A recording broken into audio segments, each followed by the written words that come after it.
Hey, welcome to my channel. Today I'm going to be showing you how to farm RYO and how you can make millions of RYO quickly, because a lot of modes in this game are extremely expensive, such as the gin modes and etc. and the event items and all that. So yeah, you're going to want a lot of RYO and you're going to want it quickly because, I mean, obviously you want your items. So yeah, I'm going to show you how to do it today. So this is only my strategy. There are several other strategies, but I just wanted to share my way of doing it. So basically, it's green scroll quests. As I think everybody knows, that's the best way to get RYO in the game. It's fast, it's quick, you can do it pretty well. But I'm going to show you how I do it as efficiently as I can to make the most money as fast as I can. So just before we get into this, for this to work the best it can, you're going to need more than 5,000 health, or 5,000 health, period. So that's max level if you're rank F0, or just 5,000 and above if you've already ranked up. Basically because the higher health you have, the more experience, but also the more RYO you get from doing quests. So it's definitely a necessity. You don't really need to, but you're only going to be you're going to make less than 10,000 RYO per mission if your health is, say, 1,000 or whatever. I don't know the exact numbers, but I can tell you you're going to get about 45,000 RYO per quest by having your health up this high. So yeah, now you're going to have to equip some Genkai. The ones I have equipped are Almighty Push on my V.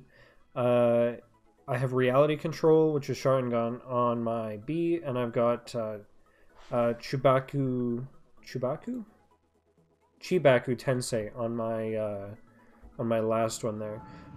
Basically, my reasoning for having these is because my Almighty Push, my V spec there, that's my initial damage. So say I'm fighting 4 NPCs, if I use my Almighty Push, I can push all 4 of them in front of me, and then I can use my Reality Control, which is a Genjutsu which stuns them for several seconds, meaning they can't move, i.e. can't attack me, and then stun me, making it longer for me to kill them. And then I can use my Tensei there, and I can damage them, and this will kill pretty much any NPC so long as all the moves hit in those 3 moves. And then all you have to do is charge your chakra, and then run away back here and get another quest.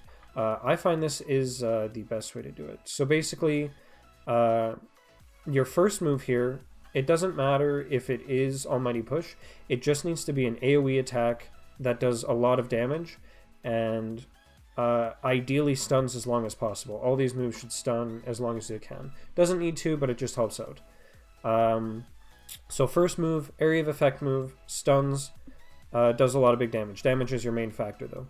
Your second one, you're going to want it to be stun purely, so I didn't focus on damage when I equipped Reality Control. It was more because it stuns them for like 5 seconds and they can't move, but it gives you time to get a guaranteed jutsu right after.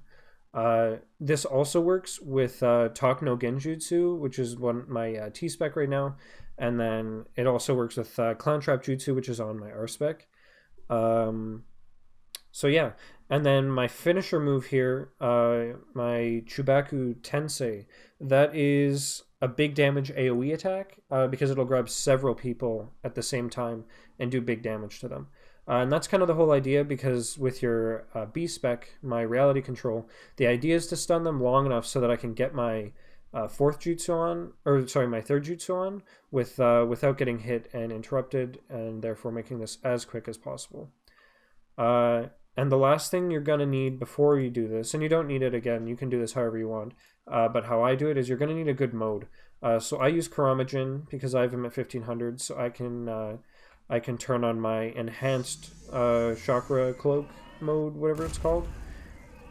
So I get huge stat boosts. That doesn't increase how much money you get for quests, but it just makes it a lot easier to go through them because you do a lot more damage.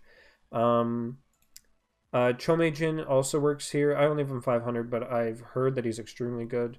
I don't really recommend Shukaku. I don't know why I have him maxed, but he's not even that good.